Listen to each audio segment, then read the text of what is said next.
ఒక మీల్ ఒక పూట, లేదు స్తోమత బాగుంది ఆ రోజు లంచ్ డిన్నర్ కూడా స్పాన్సర్ చేస్తే రాష్ట్ర ప్రభుత్వం ఇవాళ ఆర్థికంగా మరి ఎంతో కష్టాల్లో ఉంది. మరి ఉక్కిరి బిక్కిరి చింపిన విస్తరలా చేశారు గత పాలకులు. సో కాబట్టి ఎవ్రీ రూపీ కౌంట్స్.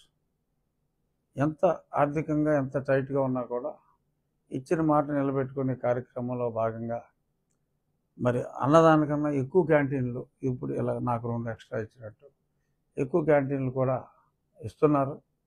ఇదంతా ఎన్టీఆర్ గారి స్ఫూర్తితో. మరి దానికి ప్రతి ఒక్కరిలో కూడా మనం ముందుకు రావాల్సిన అవసరం ఉంది.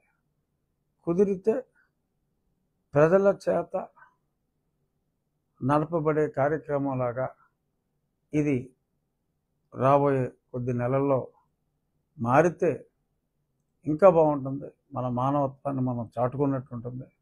సో డెఫినెట్గా నా వంతు మా నియోజకవర్గంలో నేనైతే విస్తృత ప్రచారం చేసి సాధ్యమైనంత వరకు ఈ ప్రభుత్వం తలపెట్టిన ఈ అత్యద్భుతమైన ఈ కార్యక్రమాన్ని ప్రజల కార్యక్రమంగా, ప్రజల కోసం ప్రజల చేత ప్రభుత్వ సహకారంతో నడపబడే కార్యక్రమంగా చేయటానికి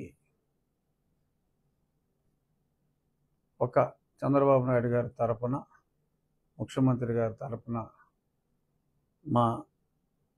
నేను అలాగే మాలాగా ఎమ్మెల్యేలు అందరూ కూడా, మంత్రి అయినా కూడా ఎమ్మెల్యే, కుప్పానికి ముఖ్యమంత్రి గారు కూడా ఎమ్మెల్యే. సో ఎమ్మెల్యేలు అందరూ కూడా ముఖ్యమంత్రి గారి స్ఫూర్తితో ఆయన ఆలోచనలకి ఒక స్ఫూర్తినిచ్చేలా డైరెక్ట్గా ముఖ్యమంత్రి గారిని కలిసి ₹1 ఇచ్చేవాళ్ళు ఉంటారు, అది మంచిది.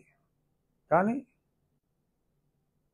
మనం అందరూ ₹1 ఇచ్చే పరిస్థితి లేదు.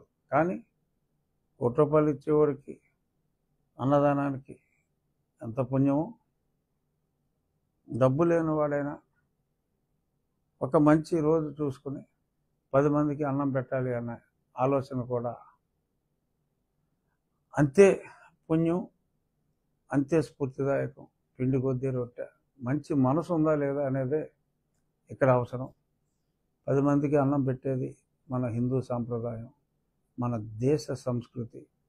హిందూ సాంప్రదాయమే కాదు, ఈవెన్ మీరు ఇస్లాం తీసుకున్నా కూడా వాళ్ళ పండగ రోజుల్లో 10 మందికి భోజనం పెట్టిన తర్వాతే ముస్లిం అతను భోజనం చేస్తాడు. ఎనీ ఈద్ 10 మందికి అన్నం పెట్టాలనేది అన్ని మతాల్లోనూ ఉన్న సాంప్రదాయం. సిక్కు మతం కానీ, ఇస్లాం కానీ, Christianity, everywhere feed the poor. ఆకలితో ఎవరో ఉండకూడదు. సో దానికి స్ఫూర్తితో మరి స్వర్గీయ నందమూరి తారక రామారావు గారి పేరుతో పెట్టిన ఈ కార్యక్రమం పూర్తిగా ప్రజల సహకారంతో ప్రభుత్వం మీద బర్డెన్ లేకుండా ముందుకు వెళ్ళాలని మనస్ఫూర్తిగా ఆకాంక్షిస్తున్నాను. చూద్దాం ఇవాళ ఓట్లు ఏమవుతుందో, అయిన తర్వాత మాట్లాడుకోవచ్చు. ఈలోపు ముగించే ముందు మన నియోజకవర్గం మన ఎంతవరకు వచ్చినాయి అనే దాని మీద కూడా మాట్లాడాల్సింది ఉంది కాబట్టి